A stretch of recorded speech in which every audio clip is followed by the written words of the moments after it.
wimike Yesu Kristo mu buzima bwawe akubera umwami. Yazanywe no kugira ngo uronke ubugingo kandi uburonke busagutse. Ba mu ijambo rizana ubuzima, ubuzima bwawe bubeho buhinduka.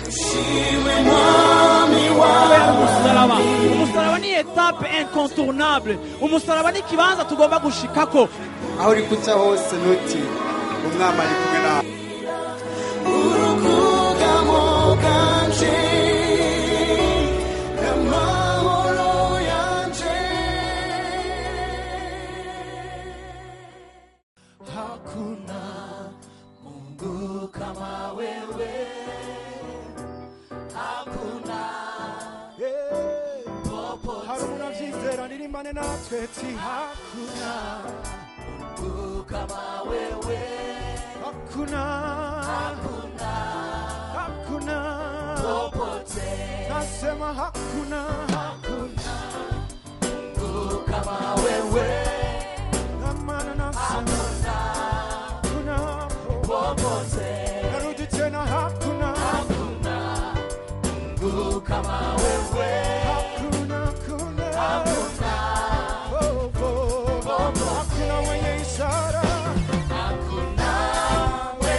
Imana yahaye intaha abantu mu ijambo ryayo muri Bibiliya. Imana igatanga intahe mu ishengero. Igihe cyose Imana izana intahe mu buzima bwawe canke mu buzima bwanje, biba ahanini bifatiye kuco yanahinduye mu buzima bwacu. Nasanze kenshi intahe y'Imana izanana n'impinduka Imana izanye mu buzima bwacu. Yesu ashimwe cyane. Bisobanura ngo ugomba kwakira intahe, ugomba kandi kuba uri n'umuntu witeguriye no kwakira impinduka. Yesu ashimwe cyane. Hari igihe abantu bashaka kugendera mu bitangaza vy'Imana no gushinga intahe z'ibikorwa bikomeye vy'Imana, ariko imitima yabo itari dispose guhindurwa n'ico Imana iriko irazana mu buzima bwacu. Ngira nibutse umuntu wese uno munsi muri kino gitondo yuko twese hari ahantu kanaka Imana igomba kuduhingura no guhindura uburyo tumeze. Turafise uburyo tuba twarabayeho. Abantu bose bo muri Bibiliya bakomeye duhora twigira ko tugasoma inkuru zabo ziryoshe zidasanzwe, bose ubiravye mu buzima bwabo hari ibintu bitandukanye Imana yagiye ikora mu guhindura uburyo bwabo bw'ingene bameze n'ingene biyumvira. Yesu ashimwe cyane. Bisobanura rero ngo iyo ubumana buriko burahura n'ubuntu bwacu, haleluya, iyo la divinité uravyumva iriko iraja muri rencontre na humanité yacu, hagomba kubaho ibiriko birahinduka. Yesu ashimwe cyane. Bisobanura ngo igihe cyose abantu b'Imana batiteguriye guhindurwa n'Imana, biranasobanura yuko bashobora guhusha mu bijanye no kwakira ivy'ubumana.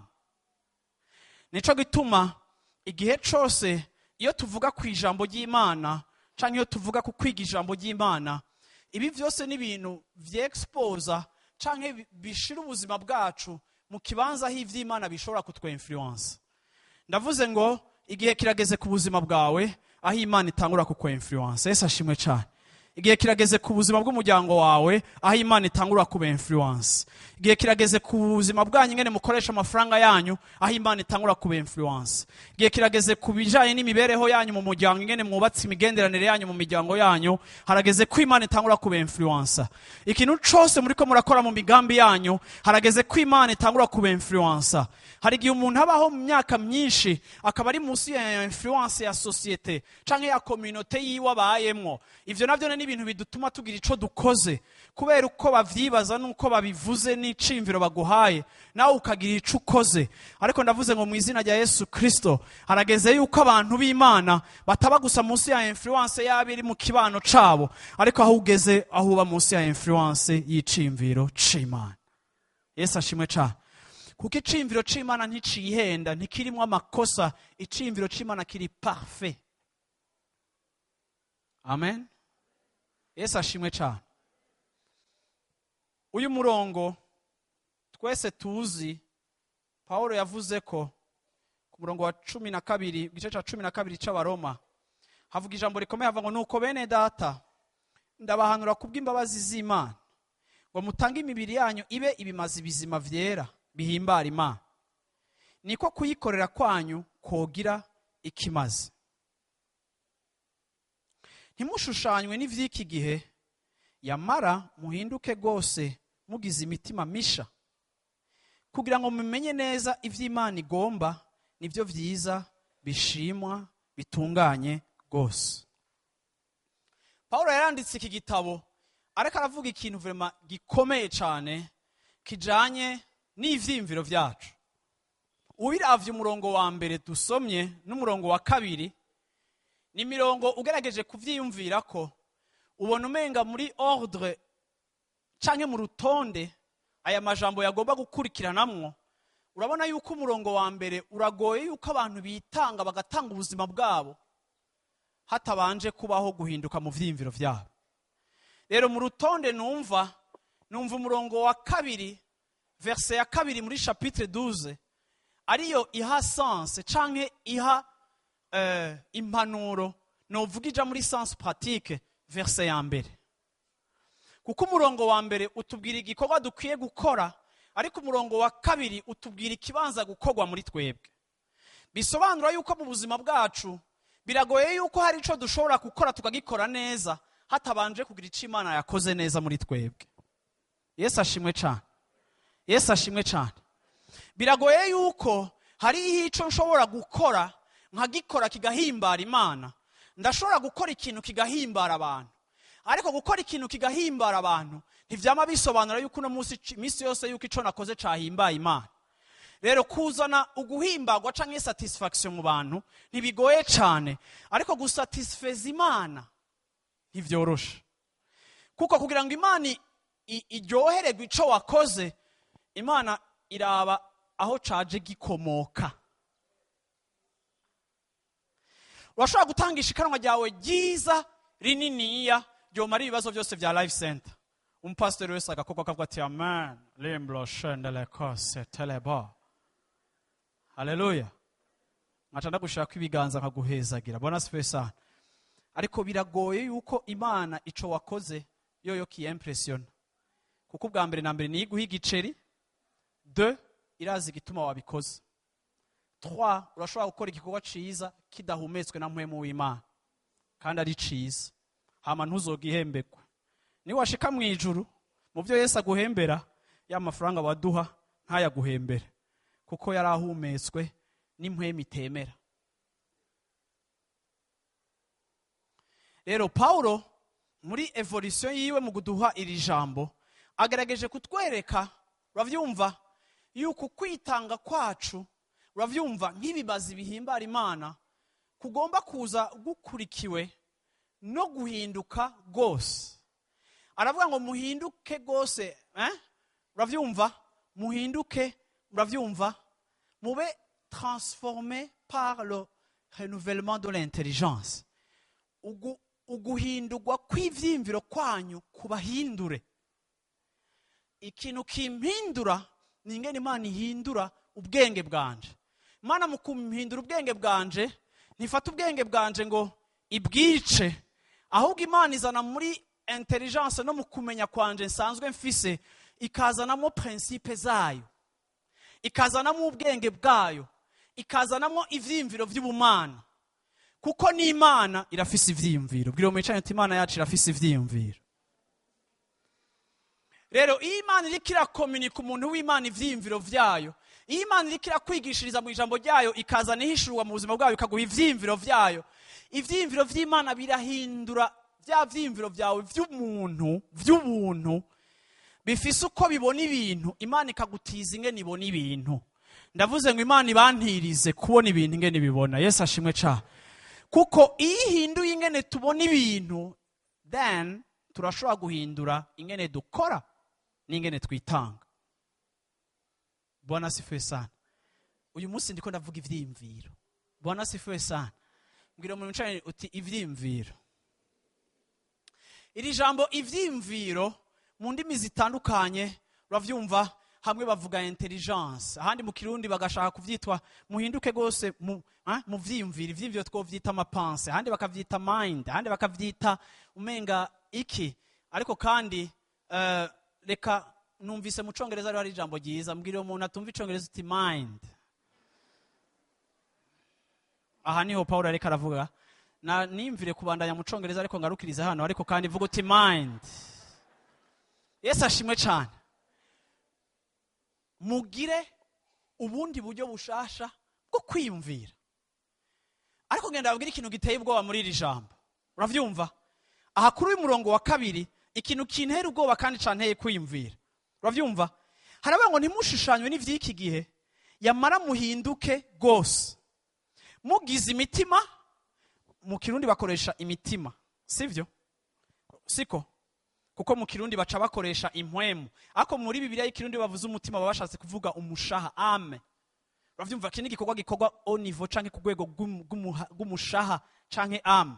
Niho hari ivyimviro, niho hariho volonté, niho hariho ama emotion n'amasentima n'ibigumbagumba byose vyugariwe muri ame. Vuga uti umushaha. Mugize imitima misha, mugize imitima misha. Ikintu gihakwa gutera ubwoba muri iri jambo canke nta bwoba d'abord, sivyo? Ari ikintu kiduchallenginga canke kizana defi mu buzima bwacu. Ni gute ibintu bijaye no guhinduka mu vyimviro Imana itubwira ngo duhinduke? Je narinzi ko ari yiduhindura. Mwari muzi ko ari yibikora. None kuko Paulo atubwira ngo mugire ivyimviro, mugire imitima muhinduke muvyi kuko Paulo atubwira ko ari twe dukwiye kuko umenga Paulo abitwereka nkuko umenga biri muri responsabilité zacu.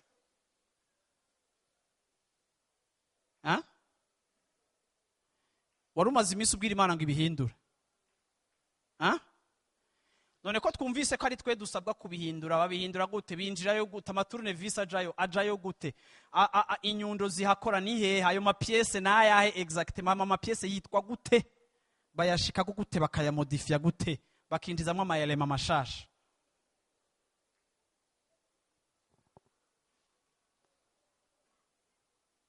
Akavuga rero ngo ntimugashushanywe n'ivy'iki gihe, ariko mugira imitima igize gute? Ihindutse gose. Bona sifiwe sana. Urabizi hari igihe abakristo twihenda kuri iri jambo, iyo twumvise kenshi abavuga butumwa bagigisha ko barakunda guhagarara kuri iki kintu ngo muhinduke ntimugashushanywe n'ivy'iki gihe. Ugasanga ariko kenshi abantu bariko baravuga canke abavuga butumwa bariko baravuga gushushanywa n'ivy'iki gihe, umwanya munini y'abariko barahagarara ku kuntu ingene twifata, aho dusohokera, ivyo tunywa n'ivyo twambara. Ugasanga nivyo kenshi abantu bita gushushanywa n'ivy'iki gihe. Abantu bakubona ufise ukusa hanze bakubwira ngo usa n'ivy'iki gihe.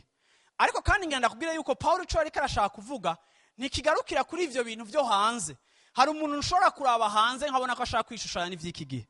Hari umuntu ushobora kuraba hanze nkabona yuko ingene usa bikambwira uriwe canke ingene wiyumvira. Ingene usa bikambwira ivyo wemera na reference zawe ndakuravye hanze. Hariho abantu bava ngo il faut pas kujija apparence. Yes, ariko kandi biragoye gukuramwo abantu kujija apparence ko na apparence yawe iravuga. Sasa rero nimukashaka guspiritualize ibintu cyane kugira ngo abantu bose banje bakumenye mu muhemu bakwinjiremo hama baca bamenya ko uri umuntu wa grave. Oya nisengene kumenya ko uri wa grave nakuraba hanze ndashobora kwibaza ukundi. Sivyo? Rero singene okay.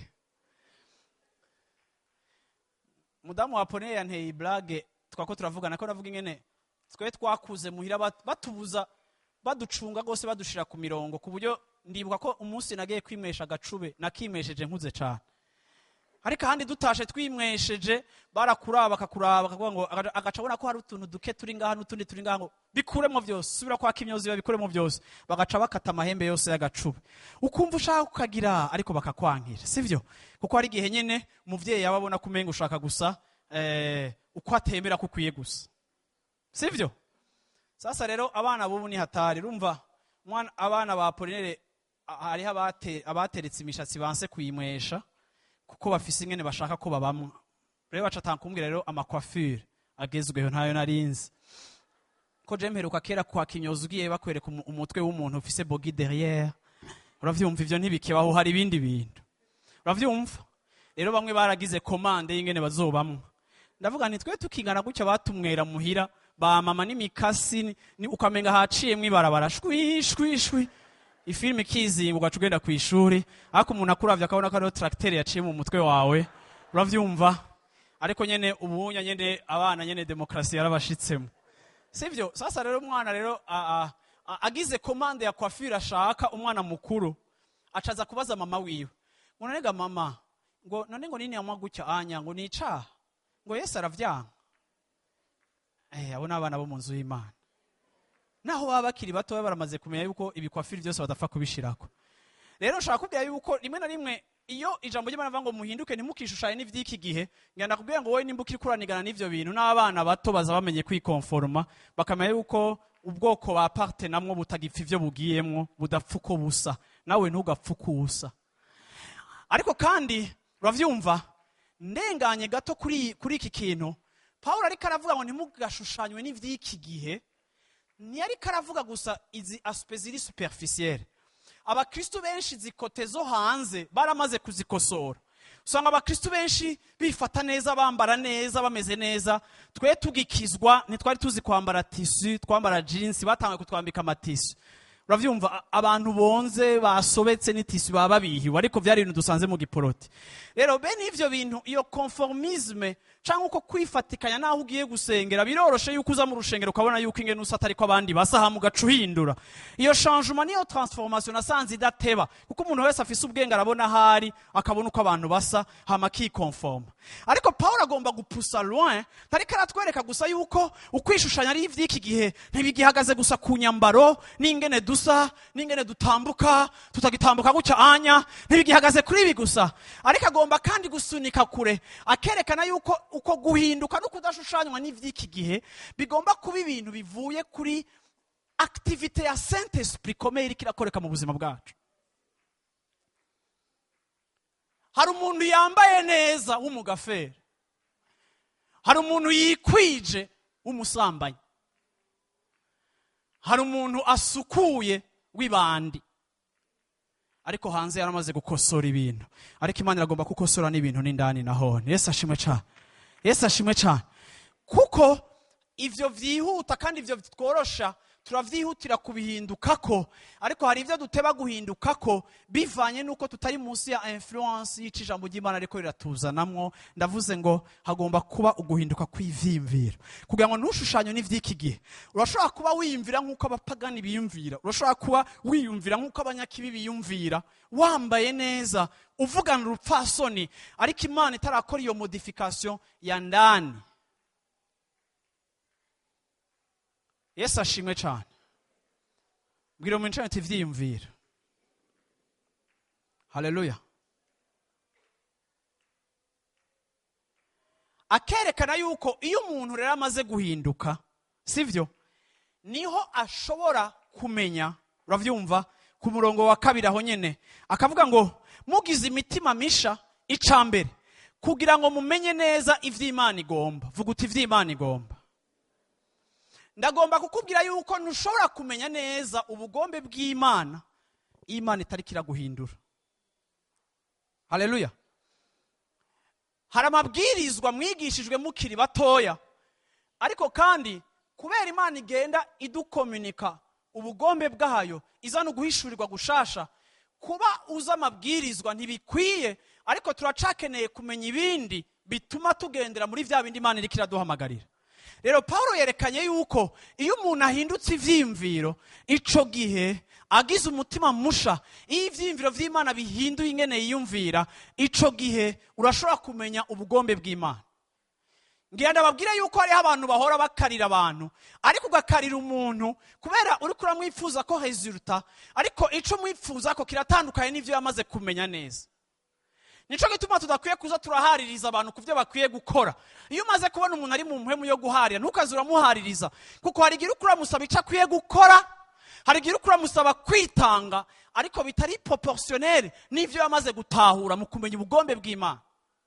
Rero iyo kumenya ko umuntu ubugombe bw'Imana kukiri hasi cyane, birasobanura yuko birafekta n'imikorere yiwe. Rero sikosa ryawe ahaniniya kubona utari kurashika kuri vya bindi, ariko ahanini ikibazo wokosora nuko d'abord hakeneye kubaho guhinduka ivyimviro. Muhinduke gose mu vyimviro vyanyu kugira ngo mushobore kumenya quelle est la volonté de Dieu, kugira ngo mushobore kumenya ubugombe bw'Imana. Ico ni cambere atubwiye aha hantu. Haleluya. Ikigira kabiri, nivyo vyiza bishimwa. Ntidushobora kumenya ibiri parfait, ntidushobora kumenya ubugombe bw'Imana butunganye gose igihe Imana yanje itariko irahindura ingene niyumvira. Haleluya. Akarangiza avuga kuri murongo nyene kugira ngo mumenye ibiri acceptable n'ibiri parfait. Reka nsobanure gato ahantu kuri mwege mutumva ikirundi. Vuga uti mikuza. Yesu abigishwa ba Yohana baramuje ko bicaye, bamera nk'abamubajije ku kintu kitari normal, bamera nk'abamwiyataka ko ku kintu kitariko kiragenda nkuko bari bamenyereye ko ibintu bigenda. Yesu ashimwe cyane. Baramubwira ngo mbega kubera ko abigishwa bawe bariko barafungura kandi banakura sana, ariko kandi igihe twebwe abigishwa ba Yohana twigishijwe kwisonzesha, kubera ko abawe bafungura. Ikibazo aba bantu baje kubaza Yesu ahanini ikibazo nyamukuru n'icari kubijanye no kwisonzesha. Probleme ngaha ntiyari ihagaze kuri jeune, ntiyari ihagaze ku kwisonzesha, ariko kandi Yesu mu buryo bwiwe bwo kwishura akoresheje amajambo y'igitero bamuzanye ko arayabahindukirije ko, akoresheje ikibazo bamuzaniye kugira ngo abigishe principe batari basanzwe bazi. Ababwira ikintu gikomeye, aravuga ngo impuzu nshasha, uravyumva? Yabanje kuvuga impuzu ishaje itabutse niwoyitera kw'ikiraka gishasha, kuko vyose vyokwanka n'impuzu igatabuka n'ikiraka ntikiresiste. Uravyumva? Ahubwo impuzu nshasha itabutse uyishirako n'ikiraka gishasha. Bwana asifiwe sana. Vuga uti gishasha, vuga uti ubwenge bushasha. Mu yandi majambo ariko agerageza kubasobanurira ikintu gishasha Imana igiye gukora mu buzima bwabo. Yesu ashimwe cyane. Uravyumva? Agerageje kubereka yuko ikibazo si ivyo kwisonzesha, ariko ikibazo uno munsi ni ikibazo c'ivyimviro, ikibazo ca mentalite. Bwana asifiwe sana. Arababwira ikindi kintu gikomeye, aravuga ngo ntushobora gufata umuvinyu mushasha ngo uwushire mu nzavya zishaje. Reka ndabisobanure gatoya. Aba bantu ba kera ingene babika umuvinyu, bafata urusato rw'igikoko rumaze kuma gatoya canke rutaruma cane rukimeze nk'urutepeta gato, nk'ugoroshe, urushato rw'igikoko, uravyumva, rukimeze nk'ugoroshe, bakarufunga akaba ariko babikamwo amazi canke umuvinyu. Rero umuvinyu, uravyumva, bakawubika muri urwo rushato. Urushato rero iyo rumaze igihe kirekire rwarabitse, rwaragera igihe rugasaza. Kandi uko uru rushato rugenda guma, niko rugenda rutakaza possibility yo gushobora guhinduka. Muravyumva neza?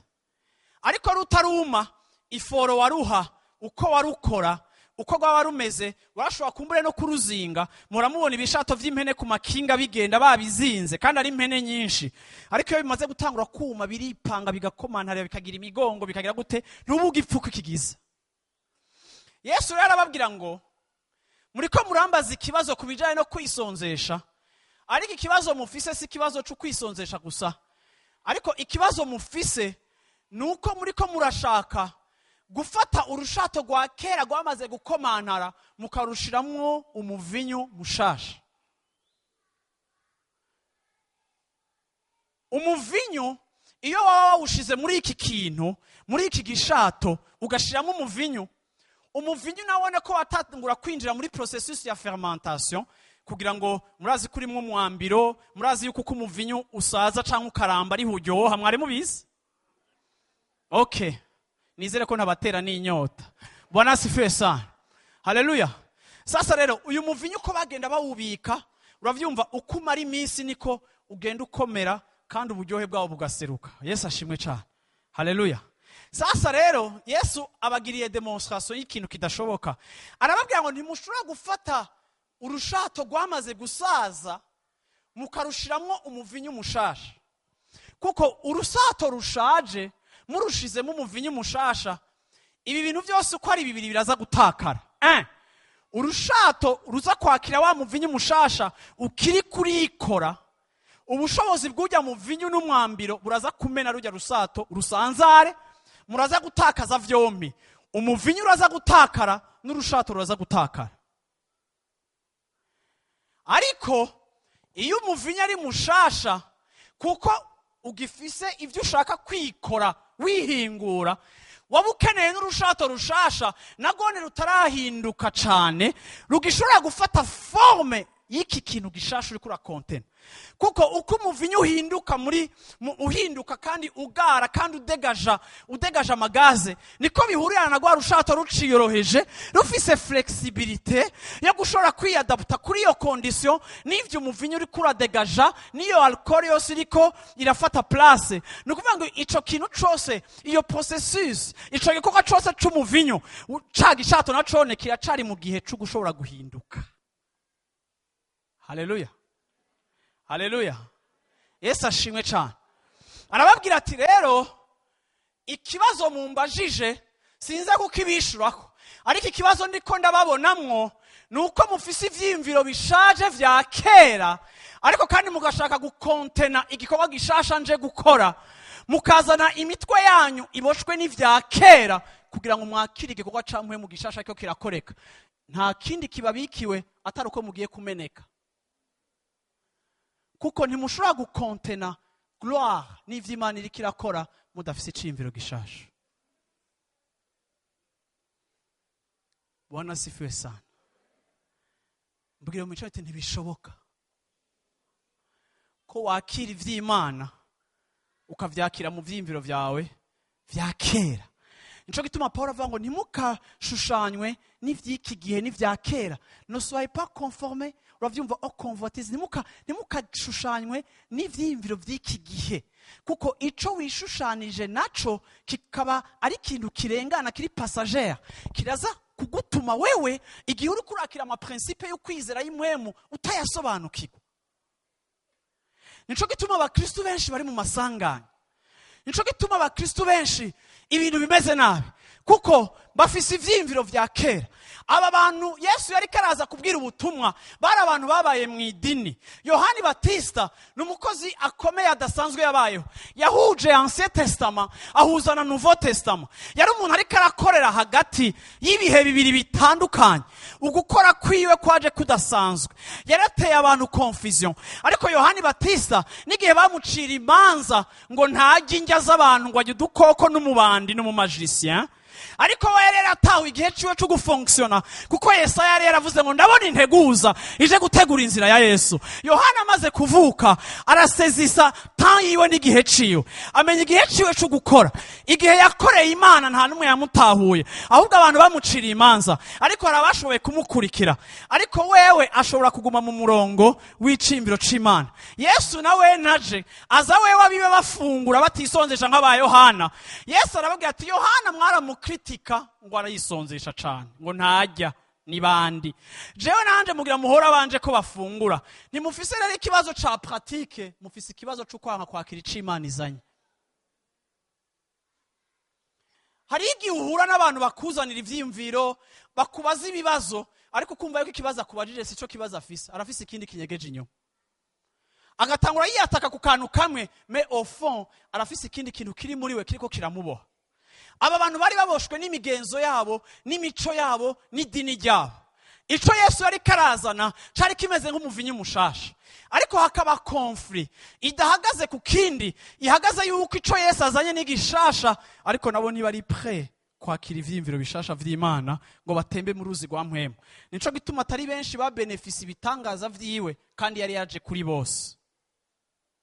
Haleluya, haleluya, haleluya. Ndagomba kukubwira no musi muri kino gitondo, ndakubwira ngo hindura ivyiyumviro. Yesu ashimwe cyane. Ndavuze ngo hindura ivyiyumviro mu izina rya Yesu Kristo. Ndavuze ngo wakira ivyiyumviro vy'Imana. Yesu ashimwe cyane. Ivyiyumviro vy'Imana urashobora kubihabwa ukabipinga. Ivyiyumviro vy'Imana icijambo ry'Imana ivuga urashobora kucumva ukagipinga.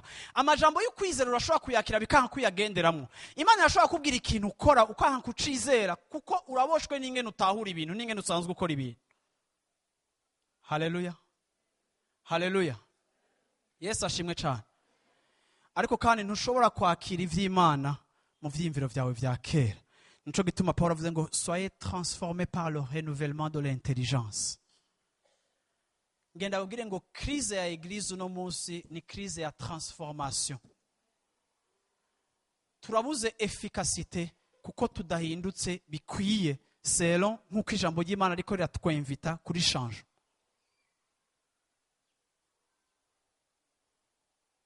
Haleluya.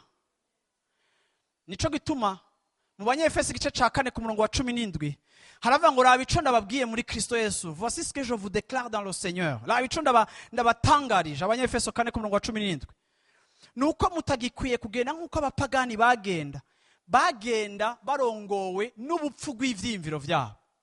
Haleluya.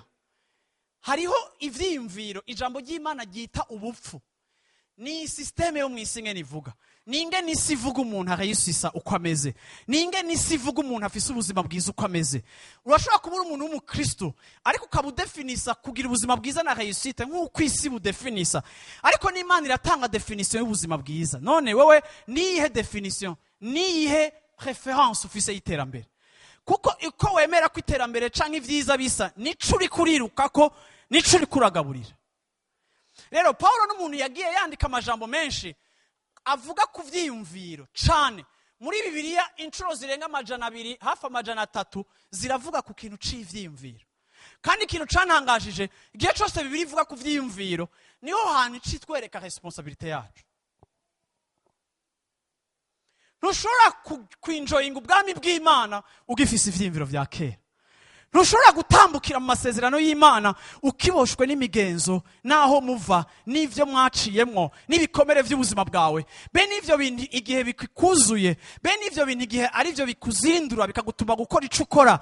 Igihe mu migenderanire yawe wubatse ku bintu vyo gupfa guhuza n'abantu mudahuje, ukabaho mu buzima ugomba kuryohera abantu. Ivyo byose ni ivyiyumviro vy'isi, aho umuntu agomba kumvira no kuryoherera abantu no kunezereza abantu. Ariko ivyiyumviro bishasha Paulo abidefinisa uko ati asanga ari vyiza yuko tubumvira mwebwe hakumvira Imana.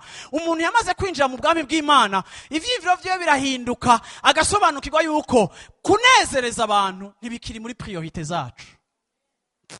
Mubwira uti no. Wewe kukunezereza Imana ntavyo yampamagariye. Mu bintu byose bidefinisa umuhamagaro wanje kukunezereza wewe ntibirimo. No, kukwitwararika birimo. Ako kukwitwararika mu makondisyo n'amaprincipe ijambo ry'Imana ryemera. Apana kuguflata, apana kuguhebera, apana kubona ubumuga bwawe ukunda ko bakubwira ikinya nanje nkama nakikuzanira kuko nzi ko ari bwo bumuga bwawe, kuko imushishikara gukorera ku bumuga bw'abantu mumaze kubumenya kandi muzi ko mutari ko muragaburira ikintu c'imwemu, muri ko mugaburira ikintu c'umubiri. Usanga rero mu kubaho kwacu hari ibintu byinshi vy'isi tugumana kandi dukijijwe.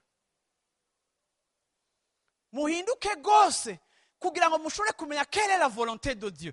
Nukuvuga ngo nushobora kumenya the perfect will of God, nushobora kumenya la volonté parfaite de Dieu aussi longtemps tutari kurahinduka. Nukuvuga ngo hari information ugumuri ignorant et ignorante aussi longtemps utari kurahinduka. Nico gituma shengero ry'Imana mvuze ngo hinduka mu izina rya Yesu Kristo. Nico gituma mvuze ngo uyu muvinyu mushasha uraje, ariko nitwawushira muri uwo mutwe wawe umeze gutyo uraza kumeneka umutwe, uraza kubipinga, uraza kuvyanka, uraza kubihojeta, kuko ikibazo suko uri mubi, ariko ivyiyumviro byawe gihe bitarahinduka ntibishobora gukontena iciyumviro gishasha c'Imana. Yesu ashimwe cyane. Haleluya. Amina.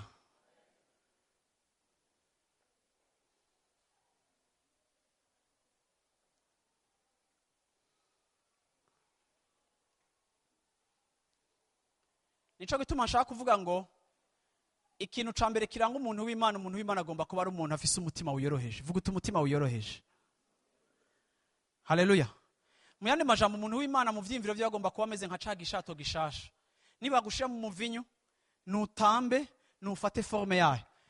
Sinzi ugerageje kuraba ku mafoto canke muri filme ukaraba bajya abantu babika amazi muri bijya bishato. Ukiravyo rako kijya kintu gifise amataye. Hari ibintu ushiramwo amazi cyangwa ushiramwe ibintu bigafata amaforme, ariko forme iki kintu gifashe kigafata forme y'ico gikontena. Siko mubwo muranyumva neza. Siko ukabona ko iki kintu carafashe iforo y'ico bashizemo. Na ico bashizemo ari liquide, ariko forme yacu iratubwira ikirimo. Bwana sifiwe sana. Hama rero iyo gitanguye kuma kikaguma kimeze uko. Uciye ubumugumu rero ukavuga uti ndashesha uyu muvinyu twawunyoye, nibanzaniremo mushasha nzokoresha ikinyene, kitasambuka. Bisobanura yuko revelation Imana yaguhaye l'année passée, Yesu ashimwe cyane. Yesu ashimwe cyane.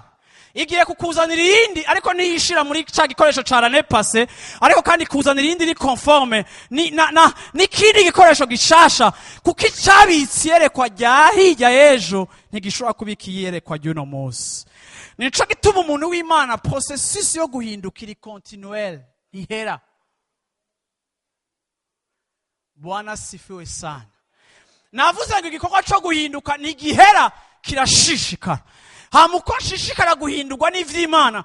Imana nayo nigenda idepoza mu buzima bwanje révélation ijaye n'impindukira kirazana muri jewe. Donc il est celui qui apporte la révélation et il est celui qui apporte la flexibilité nécessaire. Lemblochetele kositele. Yesu ashimwe cyane. Umuntu w'Imana ntagomba kuba ari umuntu avuga ngo cyangwa je ngo aho shize gashaka. narabonye abakristu benshi bagira amasanganya y'Imana iriko irakiza ivyabo n'abafise ingo zigwaye Imana igomba kuzikiza, ariko ugasanga umuntu avuga ngo jewe narahagaze ngaha ngo pasiteri ngo ndagukunda ndakubaha ariko aho nahagaze ntahomva, none unkunda c'est quoi de manipulation spirituelle? Ubanza kumbwira ko unkunda kugira unyankira.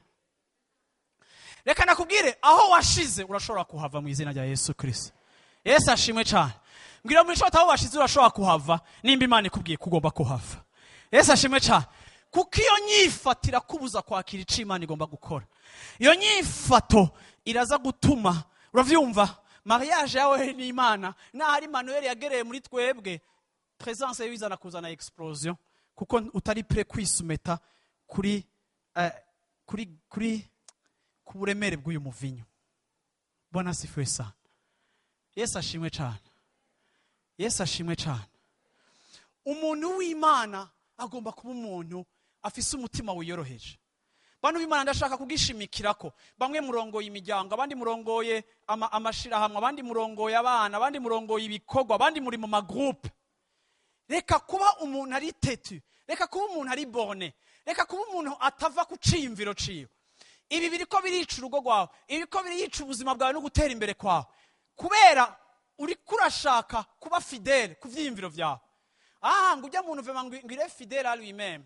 Nasanze je ntakwiye kuba fidèle gute mba fidèle à moi-même.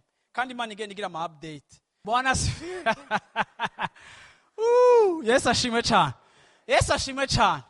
Ni gute vraiment, ni gute no ushaka kuguma mpagaze, ni gute no ushaka kuguma, ni gute no ushaka kuba fidèle kukuntu ngo asha ngo twe wacu ngo baratuzi. Ngo je ngo nukumeze ngo baza n'umugore wanje. Sinkeneye kubaza umugore wawe ingene umeze. Nkeneye ahubwo ko umugore wawe uno munsi utaha wahindutse akamenya yuko umugabo wiwe n'umuntu ahinduka ari image y'Imana. Kuko uko turushiriza ngo kuwihweza ubwiza bwiwe niko tugenda tuba transformer à son image. Igihe Mose yabona Imana akabona ubwiza, Mose yamagaruka mu maso y'abantu yuzuye ubwiza. Atari we yihinduye ariko ico yaravye cahinduye éclat n'inge nasa. Akagira gloire ijanye n'uwo bahuye. Kuko gloire y'Imana yemplika imisi yose muri twebwe transformation. Rero ni waza mugabo ukaza imbere y'umugore wawe uvuye mu bwiza bw'Imana akabona ivyahindutse, aza kumenya ko wahinduye à l'image y'uwo wihweje. Yesu ashimwe cyane. Haleluya. Nico gituma ijambo ry'Imana ritubwira ngo mugire ivyimviro bihindutse gose. Uravyumva? Muhindugwe gose. Yesu ashimwe cyane. Haleluya. Bantu b'Imana hari abantu bihora bitangaza guhinduka nasanze bitabera muri eglise. Oya nibibera ngaha dimanche. Mwese muri correct, mwese mugeze gute. Ako naheza kwigishira ijambo. Uza gusanga umukozi wawe ari compliqué. Bamwe muri mwege Imana yabarungikiye abakozi. Wanujya mu yaya wa urabona nujya mu boyi wa. Uramubona? Kujya kuntu ameze. Binakene barashobora no kuzigiza. Kugira wowe uturubure cyangwa ugire gute. Nasanze mu mibereho ya misi yose Imana ikoresha utuntu dusanzwe kugira ngo yatake kuri notre façon d'être. Kugira ngo itwigishe rimwe na rimwe kugira ubuntu kuko twagiriwe ubuntu. Kugira ngo itwigishe rimwe na rimwe kugira imbabazi tuba abantu barekura kuko natwe twababariwe.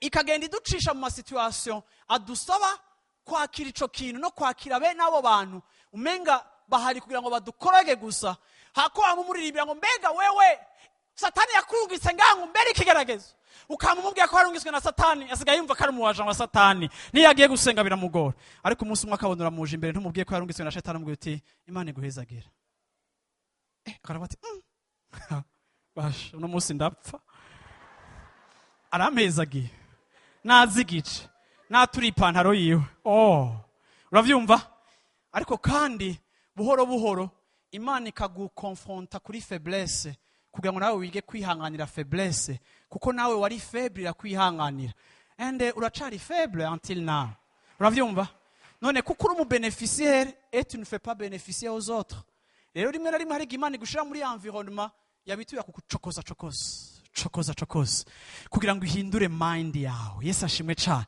ikugira uyundi muntu. Bwana asifiwe sana. Yesu ashimwe cyane.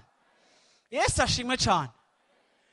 Ico uzobejo kizosa naho Imana yagiye gucisha n'ingene wagiye ubibona mu muhamagaro w'Imana.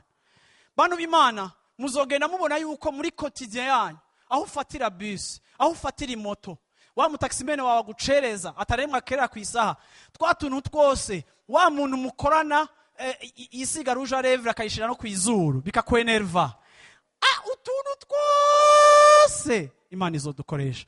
Na wa mugabo wawe araba mace igihe ca seri, bijya byose biri mu vy'Imana yitiza kugira ngo ikwigishe kubohoka seri. Wiravye sava, utayiravye amahoro yawe arazigamwe. Sivyo bikonta kandi ngene mutwenze cyane umenga bihora biba. Turakeneye igikorane c'abagabo muri iyi ndwi. Yesu ashimwe cyane, Yesu ashimwe cyane, Yesu ashimwe cyane, Yesu ashimwe cyane. Haleluya. Hari igihe Imana yaje mu bantu ariko kandi ikabazanira inzira zishasha zo gukora ibintu, ariko yazanye inzira zishasha ariko nabo bari muri systeme yabo ya religion. Mbega bizomera gute canke vyomera gute duhinduye ingene ibintu bikorwa ngaha mu rushengero? Mbe bihora bigenda gute baguhamagaye kuza gusenga kwa mbere bikanka yuko inzira yawe yo kwa mbere kuzana ku rushengero ifunctiona, kuko wowe ufunctiona mu bukristo bwa dimanche gusa? Kubera iki? Kuko quelque part umuntu muri systeme yawe waramaze gufata imigenzo, kandi iyo migenzo ntawe uyigukurako, ariko iyo migenzo iragutera guhusha ico Imana irikiraho abandi lundi na mardi. Yesu ashimwe cyane, Yesu ashimwe cyane, Yesu ashimwe cyane. Bantu b'Imana, ndababwira akantu kamwe gato kari simple. Twama tuvuga ngaha muri eglise ibintu byo gusenga hagati mu ndwi, ibintu byo kuza mu nyigisho. Bababwiye ko mardi ari korane c'abamama, ako ngenda babwiye mubaye sincere hamwe na mwebwe nyene. Hariho abakristo abamama n'abakobwa baje gukorana ngaha mardi, muba muri cafe Guruma. Ega narababonye, sivyo?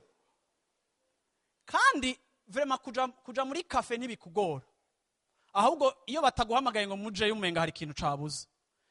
Ariko kandi gufatiye inzira gashaya nyakabi ukava muri ville umenga ugiye Muramvya, uravyumva, kuva muri ville gushika ngaha ka 18 bikakura, ugasanga umaze inane muri live center. Turabahamagara amasengesho, turabahamagara mu nyigisho, turabahamagara mu bakobwa n'abamama, jamais toute inane ntiwigeze uhonyora ngaha. Kandi urashaka ibintu bihinduka, ariko wewe mu mibereho yawe tu n'es pas prêt au changement. Naho ntovuga ibindi bintu byinshi nkahagara kuri ako kantu konyene. Urakwiye kubona yuko changement ntiyigira, ariko rimwe kugira ngo changement tuyakire, on doit nous faire violence. Paulo aravuze ikintu ciza, aravuga ngo ncinyiza umubiri wanje, ncinyiza umubiri wanje. Haleluya. Ntushobora gushika ku bintu bimwe utemeye kwicinyiza. Munajibembereza sana, mujajikarese sana, muri twaza buhoro sana, ariko rimwe na rimwe il faut faire violence au niveau spirituel kugira ngo ushobore kwakira ivy'Imana irikira depose. Yesu ashimwe cyane, Yesu ashimwe cyane. Mbwira umukobwa wese n'umumama yicaye ngaho uti rendez-vous mardi, basi cikiriza iri kuyi mardi gusa. Nimba wagiye kwiga muri universite ndagutahura, nimba uva ukazi saa moya ntuzose. Haleluya. Ariko nimba uri kurayerera gira kigoro uzi mardi, hamuzoro abivy'Imana izoguha. Bwana sifiwe sana. Yesu ashimwe cyane. Ikintu ugomba gutahura nuko ugomba kumenya yuko iyo utiteguye kuva mu nzira zawe za kera ntuzokwakira inzira zishasha Imana ikirazana mu buzima bwawe. Ikigira gatatu, iyo uri umuntu uravyumva, hari ama opportunité mu buzima, hari uturyo uzohusha kuko udashaka kuva mu nzira zawe za kera zo gukora ibintu. Hari Imana iduha uburyo buvaye n'intambuko y'ukwizera no kumvira twakoze. Imana ikavuga ngo ujya muntu ko anyotewe kandi ko anshaka, ikazi kagusanga ahantu ikaguha opportunité, ikintu cawe kigacamo. Uravyumva kubera iki? Kuko iyo umuntu yiteguriye guhinduka nico gihe na opportunité zishasha zitangura kuza mu buzima bwiwe. Yesu ashimwe cyane, Yesu ashimwe cyane. Reka ndababwire abantu b'Imana, hariho abantu bavuga ngo Imana iri fidèle, ibyo yavuze byose izobikora. Ako je ngenda bavuguruze muri Bibiliya hari abantu benshi Imana yabwiye ibintu kandi bitabaye. Genda musome umutipe wa mbere yitwa nde? Samson. Ivyo Imana amubwiye ntivyabaye byose. Reka ndababwira ikintu kimwe. Imana irashobora gutanga isezerano, ariko isezerano ry'Imana rishitswa muri obéissance. Bibiliya ivuga ngo Yesu yashizwe hejuru kuko yabaye obéissant jusqu'à la mort. Nukuvuga ngo ukumvira kwiwe yarumviye kugeza apfe acumvira. Bisobanura yuko kumvira ni qualificatif iguma ikenewe kugira ngo itwinjize mu masezerano y'Imana. Rero kumvira biragoye igihe ivyimviro byacu bitariko birahindurwa n'ico Imana irikiravuga. Yesu ashimwe cyane. reka mere nk'uja kurangiriza ahantu aya masaha yageze ngaha gute. Reka soma guharura 13 ku murongo wa 30. Nombre 13 verset 30. Yesu ashimwe cyane. Nombre guharura 13 ku murongo wa 30. Yesu ashimwe cyane. Havuga ngo maze Kalebu yamira abantu bariko baridodombera Mose, aravuga ati nimuze tuduge ubunyene tuhashikire kuko dushobora rwose kuhatsinda. Haleluya. Ariko abari baraduganye nawe bati ntitwoshobora kuduga ngo tugwanye abo bantu kuko baturusha ubuhisi. Yesu ashimwe cyane. Yesu ashimwe cyane. Imana yaratanze isezerano y'ivyizokorera Isirayeli. Irababwira ngo nzobaha igihugu mutarimyemwo mutubatsemo kizobicanye. Aba bantu bari arobi y'amasezerano y'Imana gushika. Ico Imana yavuze cagira gishike. Ariko kandi uyu murongo uratwereka yuko ico Imana yavuze kirashika gusa igihe n'ivyimviro vyacu vyashoboye guhindurwa bikaja kuri diapason y'amasezerano y'Imana. Amasezerano y'Imana ku buzima bwawe arashobora kuba meza, ariko agateba gushika ku buzima bwawe kuko ivyimviro vyawe bitari dispose gukontena ico Imana igomba gukora. Muriko muranyumva abantu b'Imana? Muriko muranyumva abantu b'Imana? Yesu ashimwe cyane. Abahanye n'abantu babiri ni imigwi ibiri y'abantu ivuze ibintu bitandukanye. Yosuwa na Kalebu bavuze ndi muze tugende ubunyene. Naho bajya abagabo bateye ubwoba, ntidukeneye no kugira entraînement, ntidukeneye no kugira n'amasengesho, ivyakozwe byarakozwe, ni muze tugende ubunyene dufate kijya gihugu. Bamwe bariko bumva yuko ubunyene bashobora kwinjira mu masezerano. Abandi mu nyishu bavuga ngo naho tworaramwo ntituzopfa dutsinze bajya abantu. Urumva yuko uburyo abantu barushirije guhinduka biradetermina approche bagira ku bibazo vyabo. Sivyo abantu b'Imana. Sivyo abantu b'Imana. Sinzi uyu munsi ngene wifashe mu bibazo vyawe, ariko vraiment Imana ikumpere ibyimviro vyawe bihinduke. Yesu ashimwe cyane. Haleluya. Haleluya. Ndavuze ngo igikombe cawe gihinduke ngo cakire umuvinyi mushasha. Yesu ashimwe cyane. Yesu ashimwe cyane. Sasa nashaka kuvuga kategori z'abantu. Uravyumva? Abantu bashika kuri 5 nibo ngiye kurangiriza ko ucumbwira wewe aho uri hama dusenge dutahe. Sivyo? Abantu benshi bibaza mu buzima yuko guhinduka vyoroshe. Abantu benshi bavuga ngo ifoko duhindura ibintu, ifoko ibintu bihinduka. Uravyumva ifoko ibintu bihinduka.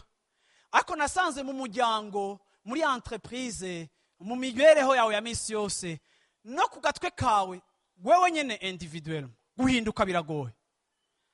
Uravyumva? Iyo uri kurabivuga wibaza ko guhinduka ari just icimvira, kutanguye kubishira mu ngiro niho ubona ko guhinduka bigoye. Sivyo? Ariko kandi hariho imigwi y'abantu 5 batandukanye batwereka ingene abantu bashobora kwakira ivy'Imana igiye kuzana. Dufatiye kuri kicimviro twasomye muri guharura aho twumvise inkuru. Yesu ashimwe cyane. Icambere, iyo Imana igomba guhindura ibintu, uravyumva, mu mateka ya Bibiliya ibi bintu ndiko navuga kuri 5 canke 6 byose bifatiye ku bintu woshobora kubona muri Bibiliya, ntagenda aja mu mirongo, ariko mwe pekeye no mujaze murazi Bibiliya cyane. Sivyo? Icambere, hariho abantu twokwita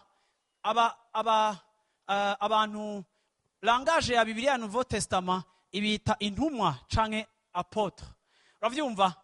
Ariko kandi ururimi rusanzwe rwo mwibarabara tubita abantu aba pionnier canke tukabita aba innovateur. Abo n'abantu Imana ikoresha kuzana ikintu gishasha. Uravyumva? Bagahaguruka bagatangura ikintu gishasha. Uravyumva? Kandi rimwe na rimwe muri abo bantu uravye muri kahise ka Bibiliya canke ugasoma igitabo c'abacamanza, nta nari muzosanga bari abantu basanzwe bari bazwi canke basanzwe bafise ama responsabilité menshi akomeye. Benshi bagiye baba abantu bumvira Imana mu gihe kanaka nka Banowa. Uravyumva abantu Imana ibwiye ikintu bakagishira mu ngiro nka ba Debora, abantu batari bari qualifié kuba n'abarongozi, ariko bumva ico Imana ivuze bakagishira mu ngiro. Uravyumva, bakamera nk'abantu batanguje ibintu. Bene abo n'abantu badaceregwa Imana ibazanye mu iciyumviro. kenshi bene uyu mutima urakenewe, kuko bamwe muri mwebwe hari igihe Imana yabashizemo iciyumviro gishasha gitandukanye n'ikiri mu bantu usanzwe ufise hafi yawe.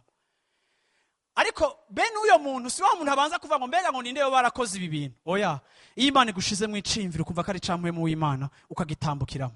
Bene aba bantu si abantu barira kubaza abandi bose ico bavyibaza ko nono, iyo bumvise ico Imana ivuze aragitambukiramo. Yesu ashimwe cyane.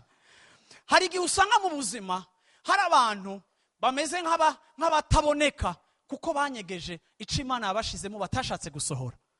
Imana yagushizemo indoto, Imana yagushizemo gukreya, Imana yagushizemo ibintu bidasanzwe muri wewe. Yesu ashimwe cyane. Ejo nabonye inkuru twenza yo muri Etats-Unis, umuchef d'entreprise, umwana wo muri za Chicago, umwana afise 12 ans. Siko umuhungu afise 12 ans, akora amakravate, akora amane papillon aya y'abagabo. Yatanguye entreprise yiwe. Ubu afise chiffre d'affaires par an, un bénéfice net ku mwaka ama euro 140,000, 140,000 ya bénéfice, afise 12 ans. Arashona, yigiye gushona kwa mama wiwe, agaca twara musakoshi y'utu papillon twiwe akaja mu mamangazini. Ejo bamugize ko ikiganiro mu makuru berekana ingene produits ziwe zitangwe kumenyekana, amasheni y'amateleviziyo aramutumira, arikorera ni wacagura amakulere ni wagire gute. Afise 12 ans, ni chef wa entreprise, ariko aravuga ukamuraba ingene ameze, uratanga akafise imyaka 12. Haleluya.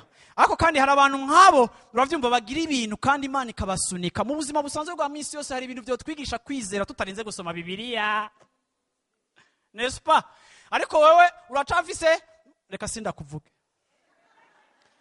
Sindakuvuga. Ariko kandi uyu mwana w'umuhungu w'umwirabure yarandyoheye sana, maye imisi aramutumira ahantu hose. Uravyumva agenda ateke musakosha, akagenda convaincre umuntu wese afise magasin. Ndandariza utuntu twanje ni twiza, ducafye uku tumeze uku, tugize gutya na gutya. Uravyumva ubigiceri ca 12, sivyo? Urabona mama wiwe imashini yamye iri mu nzu, umwana yiga gushona yigira kuri nyina. Nama ndababwira ngo nimushire piano mu nzu yanyu, abana bige kuvuza, nimuza n'ibindi bintu mu mazu yanyu. Abana ntibaguma biga matematike gusa n'ibindi bintu, varia mwirabira ingene ibintu bimwe bimwe vyikora. Ushira imashini mu nzu, umwana agacika millionaire juste kubera imashini yayikuza yibona mu nzu. Ufise iki mu nzu wawe? Sivyo? Navanze. Ariko kandi nshatse kuvuga ngo ibintu byose birashoboka iyo Imana iri kumwe na wewe. Imana ikwenspire. Yesu ashimwe cyane. Haleluya. Haleluya. Bene abo bantu binova ntibaba bloke n'imyaka. Ni ibintu bingahe Imana ikubwira ukabanza kuraba imyaka ufise ngo nzobikora ngo ninagira mariage. Ninde yakubwiye ko Imana yaguhaye icimviro ukiri umuseribateri kuko ubishira muri periode ya mariage. Iyo ni gahunda yawe canke ni Imana. Imana yakubwiye ngo bikora ubuntu nda kuba warongoye. Gosha ngo umuntu ngo yubatse ngo ntihaba ifise credibilité toka. Ivyo ni ivyi wawe. Sivyo? Urabona Imana ntiyubakira ku kintu na kimwe ishaka gukora, yubakira kuco yaguhaye. Yesu ashimwe cyane. Rero bene abo bantu baratangura ibintu bikabaho kandi bigakomera. Yesu ashimwe cyane. Ndasenga ngo Imana iduha abantu benshi nk'abo mu ishengero mu izina rya Yesu Kristo.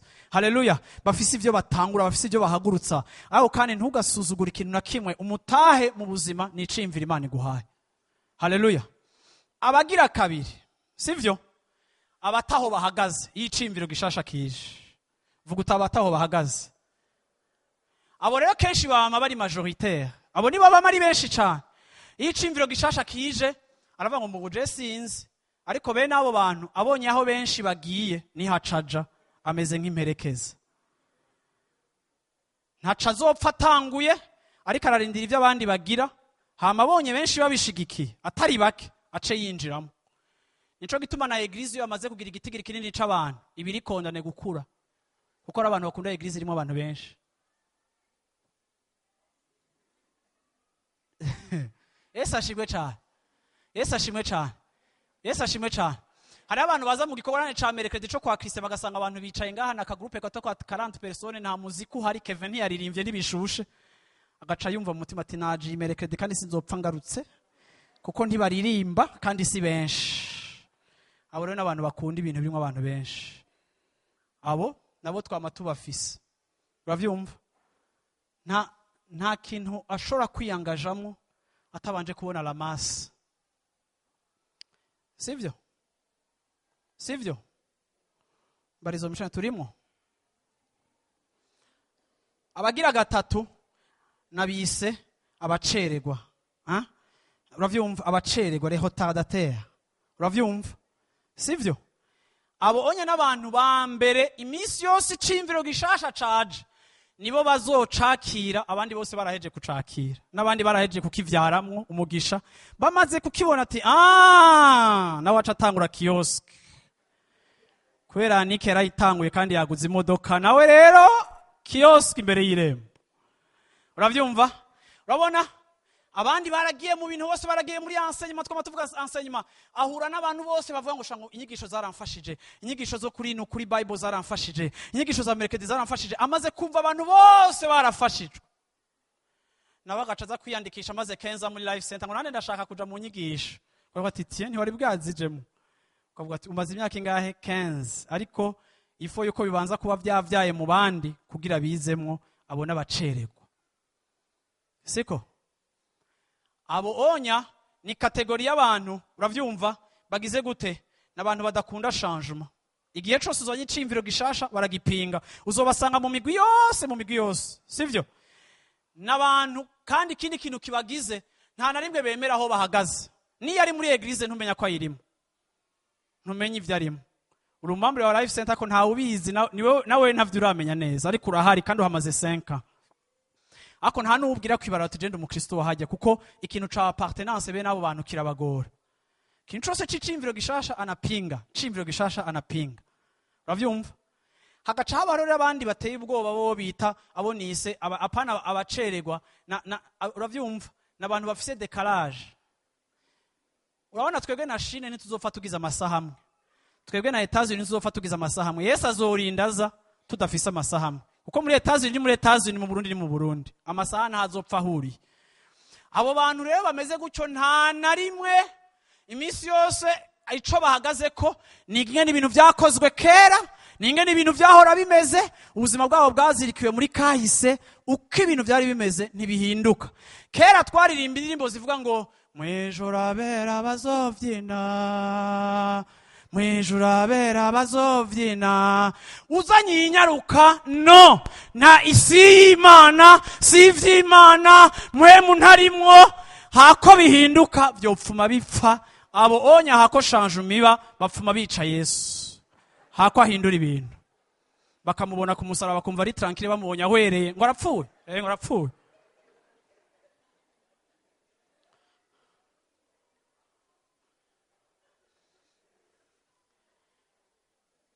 Muri izi kategori zose z'aba bantu benshi tugenda tubabona yuko ntibafise ukwihuta kwakira icimviro gishasha Imana izanye. Kiretse kategori twize ku bwa mbere hafi n'aba kabiri, ariko ngira mvuge ngo ibi biragufise ko impact mu buzima bwawe no mu gucererwa kwawe igihe utari umukristo yihuta. Uravyumva? Kwiaplika ni kangahe muza gusenga dimanche mukavuga ngo rijya jambo ryaraduhezagiye cyane, ako je kintu namangerageza kwibaza, none ayo majambo yose abahezagira hari ico muyakorera? None twebwe twacitse amaperoke tuvuga mugashama ngo n'umunsi vyari biryoshe nkuko umenya amaje mu ka spectacle ka dimanche. Reka je umbwiye ko ibintu vyaguhezagiye fine, ariko ndafise susi y'ukubona nikeke ko kirahindurwa n'ivyo uhejeje kumva, kuko ikintu cyose wumva kitemplika changement na discipline kanaka, uri umuhombe wumviye ubusa, wari gupfa umusa n'utumvise. Ijambo ryose riguhezagira nuko riba ryakunyiganyije mu kuntu ivyawe bimeze. None wipositiona gute kuri rijya jambo? Ushaka Imana ikubwire gute? Ushaka Imana ikuzanire gute?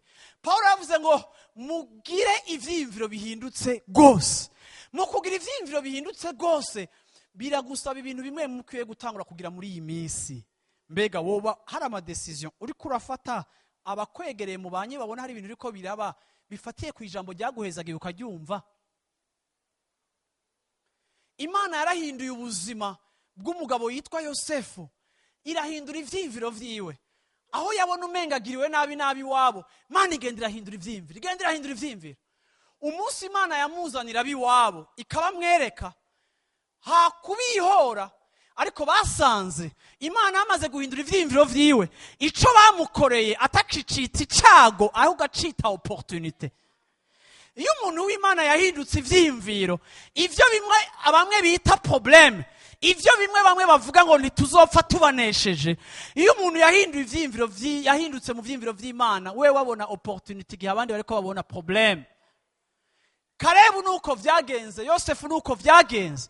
Abonye bene wabo aravuga ati ndamenye ko mwakoreshejwe apana na Satani ahubwo ni Imana. Imana ihinduye ivyiyumviro vyacu, ivyo twita ibitero n'ivyo twitirira Satani tuza gusanga ari ibikoresho vy'Imana vyo kudupozisiona mu bihe kanaka. Ntitwabitahuye igihe vyaba, ariko igihe Imana ahindura ivyiyumviro vyanje yarampaye kugira lecture y'ivyambayeko, ubu sindavyita bibi ahubwo ndabishimira Imana. Yamara kubwira bene babo ati ndashimira Imana ko bankoresheje, bagaca bati mbega indyarya ngo Imana yaradukoresheje. Umutipa agira tubufe, mwitonze neza, mubirabe neza, sivyo? Bakaguma mwikeke kuko bo ivyiyumviro ntibihindutse ngo bakire iyo realite ya pardon, kuko principe ya pardon ntushobora kuyitahura utarahinduka ivyiyumviro. Ndangize mvuga gutya Dimanche akanura kavuze sinakababariyeko, uravyumva akajambo mukandika ahantu kari muri Genèse 41. Yosefu amaze kuvyara avyara umwana w'umuhungu, Yesu ashimwe cyane. Genèse 41 verset 52. Avyara umwana w'umuhungu, uravyumva, aramwita izina. Yesu ashimwe cyane. Iri zina kwa Mungu nararivuze ko naco narivuze ko ndarirangirije ko Genèse 41 verset 52. 41 52. 41 52 avuga ngo ku murongo wa 50 Yosefu avyara abahungu babiri, ikigoyi kitaratera. Abavyara kuri Asenati mwene Potifera umuherezi wo mu gisagara Oni. Yosefu uw'imfura mwita Manase, ati kuko Imana yanyibagije ubutame bwanje bwose nabo mu nzu ya data bose. Yesu ashimwe cyane. 52. Wa kabiri amwita Efurahimu, ati kuko Imana yampaye kurondoka mu gihugu nagorewemwo. Yesu ashimwe cyane. Yesu ashimwe cyane. Yesu ashimwe cyane. Uwa kabiri amwita Efurahimu, bisobanura ngo Imana yampaye kuba kukwama ivyamwa mu gihugu canje nari suppose kugiriramwo ivyago. Ngenda kubwire ngo aho wita ikibanza c'ivyago n'ingorane zawe, aho uvuma ngo ni habi, aho usenga Imana ngo ikuvane, bamwe hagiye kubabera ikibanza canyo co kwimbuka no kugwira no kuba fructuel, in French fructueux, hein? Sivyo? Hein? Imana igiye umviriza, biratangaje. Ikibanza nici, ikibanza c'agahinda kanje nico kibaye ikibanza